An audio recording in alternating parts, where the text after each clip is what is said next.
दूसरा mid point लगा था। मिड पॉइंट क्या होता है, x1 plus x2 upon 2, y1 plus y2 upon 2। उसके बाद हमने कल जो बताया था वो बताया था स्लोप ऑफ ए लाइन।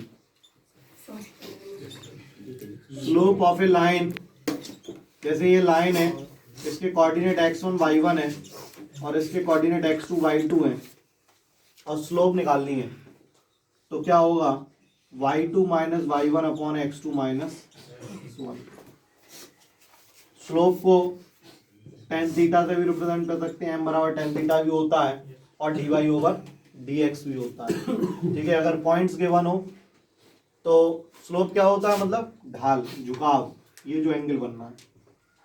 ठीक है, तो उसका formula y2 minus y1 upon x2 minus x1 भी हो सकता है, tan थीटा भी हो सकता है और dy ओवर dx भी हो सकता है। ठीक है, यहाँ पे आपके में होगा y2 minus y1 upon x2 minus x1। अगर लिख के आ जाए कि इस लाइन की स्लोप निकालो, मतलब जो एंगल बनना है वो निकालो, तो फॉर्मूला लगाओगे आप y2 minus y1 upon x2 minus x1, without नहीं। उसके बाद इसमें एक फॉर्मूला और आएगा कि दो लाइन आपस में इंटरसेक्ट कर रही हैं, two lines intersect each other, तो इनके बीच का एंगल निकालना है। If m1 and m2 is given, ये m1 है और ये m2 है, ये m1 है, ये m2 है, तो फॉर्मूला क्या होगा, tan थीटा बराबर m1 minus m2 upon 1 plus m1 m2, m1 minus m2 upon 1 plus m1 m2, tan theta is equals to. ठीक है, कोई डाउट? तो ये कुछ फॉर्मूले हैं जो कि कल हमने बताए थे और उनके बेस्ड कुछ सवाल भी कराए थे। अब आगे बढ़ते हैं। इसी एक्सरसाइज में क्वेश्चन नंबर कहाँ तक हो गया था, 5 तक हो गया था। क्वेश्चन नंबर 6 तो देखिए,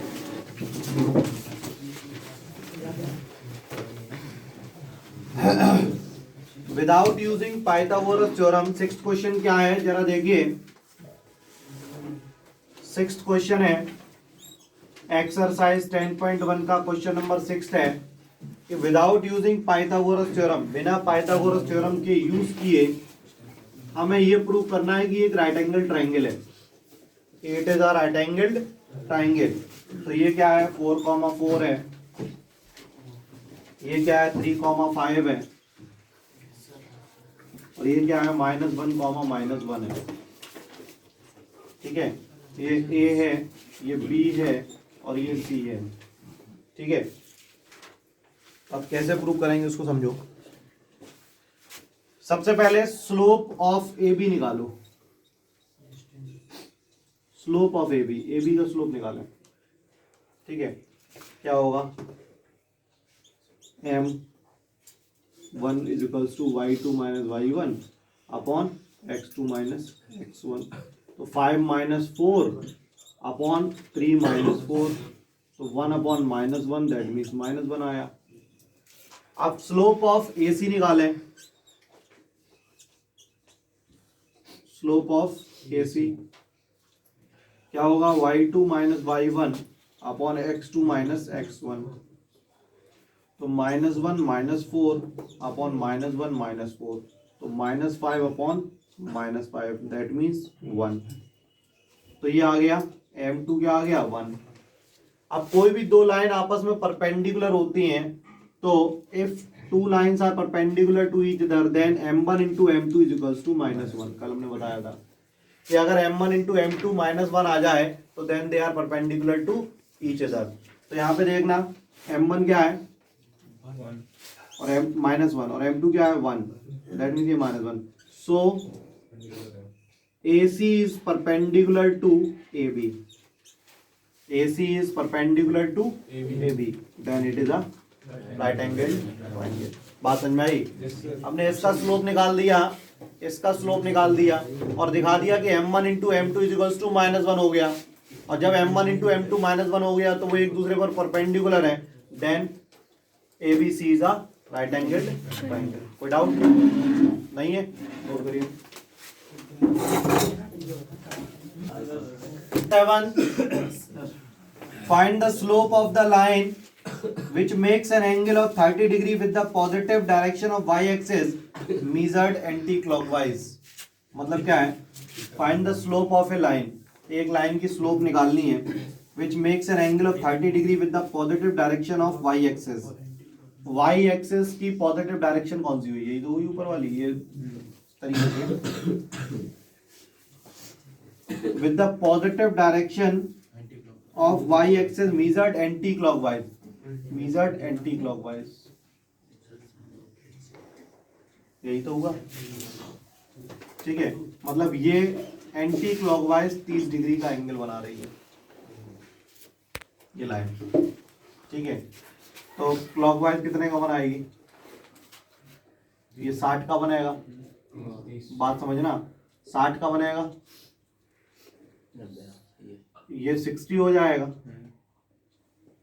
और ये यहां से कितना होगा? ऐसे लाइन हो गई। अब इसका स्लोप निकालना है। ठीक है, अब स्लोप बनाओगे तो ये कितना हो गया? 90 और 30 120 हो गया। 90 और 30 120 हो गया। तो m बराबर अभी हमने बताया था tan थीटा, तो tan 120, और tan 120 की वैल्यू क्या होती है?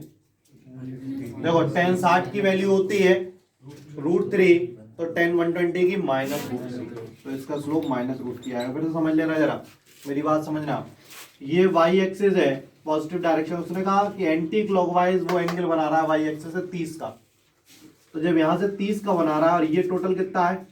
90 है। 90 और 30 ये कितना हो गया टोटल? तो स्लोप m बराबर क्या होता है? tan थीटा, तो tan 120, और tan 120 की वैल्यू क्या होगी? -√3। नोट करिए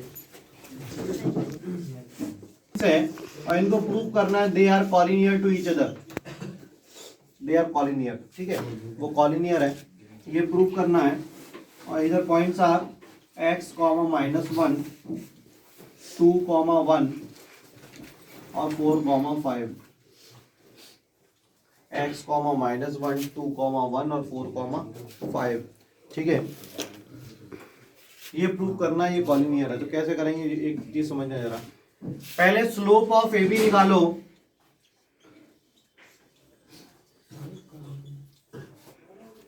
स्लोप ऑफ ए बी क्या होगी? y2 - y1 upon x2 - x1, तो 1 - -1 और 2 - x। ठीक है, तो 2/2 - x हो गया। अब स्लोप ऑफ BC निकालो। स्लोप ऑफ BC 5 - 1 अपॉन 4 - 2, तो 4/2, तो m2 क्या आ गया? 2। ये m1 आ गया, ये m2 आ गया। ये पैरेलल है, जब पैरेलल है तो क्या होगा? m1 = m2 होता है, पैरेलल की कंडीशन। अब पैरेलल तो होंगे जब कॉलिनियर है। तो देखो AB और BC पैरेलल भी तो होंगे, क्योंकि अगर पैरेलल नहीं होंगे तो वो कॉलिनियर नहीं होंगे। पैरेलल मतलब ये आगे ऊपर नीचे किया जाए तो ये पैरेलल ही तो रहेंगे। दैट मीन्स अगर इसको पास में ले आया तो ये कॉलिनियर हो गया। तो AB is parallel to BC होगा, और BC होगा तो m1 बराबर m2 होगा। तो 2/2 - x = 2। तो 2 से 2 कैंसिल, 2 - x = 1, तो 2 - 1 = x, तो x बराबर 1, x = 1। समझ में आ गया? कोई डाउट? नोट करिए। 9th क्वेश्चन क्या है? Without using section formula so that points are the vertices of a parallelogram. अब देखना जरा, विदाउट यूजिंग डिस्टेंस फॉर्मूला, मतलब डिस्टेंस फॉर्मूला नहीं लगाना है और हमें बताना है कि ये एक पैरेललोग्राम है। ठीक है, तो अब जरा बात सुनो। A B C D 4 points हैं। A के कोऑर्डिनेट क्या है? -2, -1। B के कोऑर्डिनेट क्या है? 4, 0। C के कोऑर्डिनेट क्या है? 3, 3। और D के कोऑर्डिनेट है -3, 2। Are the vertices of a parallelogram prove करना है। तो सुनो जरा, इसमें क्या करें, अगर हम ये प्रूव कर दें इसका स्लोप और इसका स्लोप बराबर है, इसका मतलब ABCD के पैरेलल हुआ। और अगर हम ये प्रूव कर दें कि ये इसका स्लोप और इसका स्लोप बराबर है, तो ये इसके पैरेलल हुआ, then it is a parallelogram. ठीक है, तो इसके स्लोप निकालेंगे। सबसे पहले स्लोप ऑफ AB की स्लोप निकालेंगे y2 minus y1 upon x2 minus x1। y2 क्या है, 0 -(-1) दैट मीन्स +1, और x2 माइनस x1 मतलब 4 -(-2) तो 1/6 हो गया। ठीक है, स्लोप ऑफ क्या निकला ये, AB। अब slope of DC, slope of DC क्या होगा, y2 minus y1 upon x2 minus x1 होगा। तो y2 कितना है, 3 - 2 अपॉन 3 -(-3). 3 - 2 अपॉन 3 -(-3) मतलब क्या हुआ, 1/6। अब यहाँ पे देखना जरा, M1 और M2 ये दोनों बराबर आ गए। M1 = M2, so AB is parallel to CD, so AB is parallel to CD। अब हम निकालेंगे क्या, AD की slope, slope of AD। AD का स्लोप क्या होगा, y2 minus y1 upon x2 minus x1। 2 -(-1) upon -3 -(-2) मतलब -3 + 2, तो 3 अपॉन -1 दैट मीन्स -3। और स्लोप ऑफ BC निकालो, स्लोप ऑफ BC निकालेंगे तो क्या होगा, 3 - 0 अपॉन 3 -4, तो 3 अपॉन -1 तो ये हो गया -3। ये भी बराबर आ रहे हैं, that means AD is parallel to BC। जब ये भी इसके पैरेलल है, ये इसके पैरेलल है, then it is a parallel, so ABCD is a parallelogram. ठीक है, तो हमने बिना डिस्टेंस फार्मूला लगाए इसको प्रूफ किया। कैसे किया, इसका स्लोप निकाला, इसका स्लोप निकाला, दोनों बराबर है, ये इसके पैरेलल है। फिर इसका स्लोप और इसका स्लोप निकाला, ये भी बराबर है, तो ये भी पैरेलल होगा, then it is a parallelogram. Note करिए, find this 3, -1 and 4, -2। Find the angle between the x axis, मतलब एक x एक्सिस है और एक लाइन है जिसके कोऑर्डिनेट क्या है, 3, -1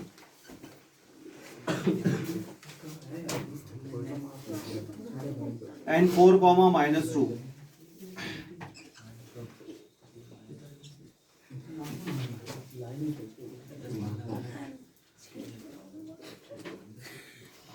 ठीक है, तो आप सबसे पहले इसका स्लोप निकालो, इस लाइन का स्लोप निकाल दो। स्लोप ऑफ AB क्या होगा, y2 minus y1 upon x2 minus x1। ठीक है, तो -2 + 1 अपॉन 4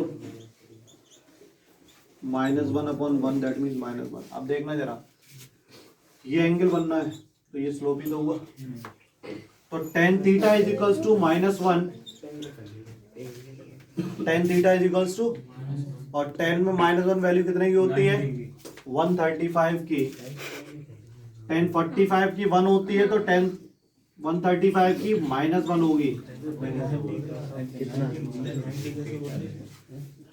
तो θ = 135 मतलब 3π/4। Is that clear. अब उन्होंने कहा था कि x एक्सिस से क्या एंगल बनाएगा, तो मतलब जो स्लोप का एंगल होगा वही तो एंगल बनाएगा।